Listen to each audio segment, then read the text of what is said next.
Ngayon po ay may mga yung 18 na son ay Ang latest pala dyan, pumunta na sila ng si Ombudsman. attorney pumunta na ng ombudsman. yes, apo. Sinubmit na yung affidavit. Kasi gaya ng ating pakikipagpanayam kahapon, bagamat naputol, no, at hindi na natin nabalikan si Attorney Baligod, ay ngayong araw na ito, nakaschedule siya na pumunta sa ombudsman para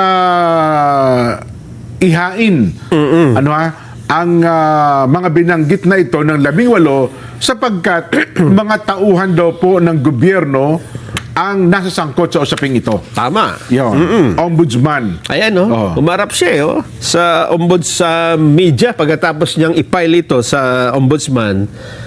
Ay, full coverage dyan Oho. At ngayon may nakita na ako sa social media na may mga pirma na. Yung meron pang notaryo. Tsaka pati notaryo. Notaryo, Pati yung jurat, yung last page. Tama. Ay may pirma na rin. Kompleto na. Yes. Siguro pakinggan muna natin kung ano yung pinapaliwanag ni attorney. Sige nga. Na magpunta siya dyan sa ombudsman. Attorney Levy. Naparito po kami sa Office of the Ombudsman para isumite ang kopya ng pinirmahan at notaryadong affidavit ng mga 18 na dating sundalo. At uulitin ko, 2 ang dating konektado sa Philippine Army at 16 ang dating Philippine Marines. Isinumite po namin sa Office of the Ombudsman dahil ang opisina na ito ang merong primary jurisdiction na mag-imbestiga kung ang nasasangkot ay ang mga opisyal ng gobyerno. Walang ibang pwede naming pagsumitehan, hindi po pwede po sa DOJ, lalo nang hindi rin po sa Senado o sa Kongreso. Maski sa Regional Trial Court, walang ibang opisina na po pwedeng tumanggap at magproseso ng complaint na ito kundi ang Office of the Ombudsman. Nirefer namin sa Office of the Ombudsman para magkaroon lamang ng prima facie proof na merong offense na nakumit at ang mga napangalanan doon ay maaaring guilty sa mga offenses na ito. Ano ang mga offenses na ito?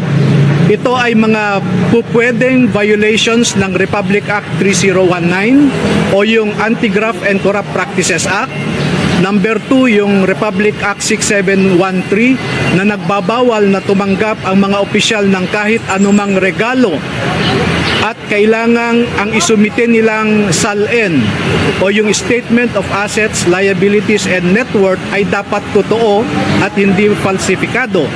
Ang basehan po namin ay tumanggap sila ng milyon-milyon na pera pero hindi po yan naipakita sa kanilang SALN. At pag mag-iimbestiga pa ang ombudsman ay maaaring makita nila na merong malversation at saka bribery. Ilan doon ang mga senador parang 7 at ang mga congressmen ay 26.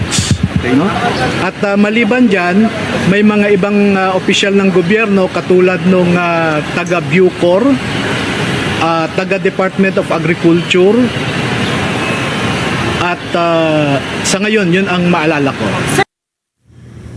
Ayun. Oho. Yan po yung pagkatapos ng ihain niya doon sa ombudsman yung affidavit ng 18 dating sundalo. Ayan. Yan.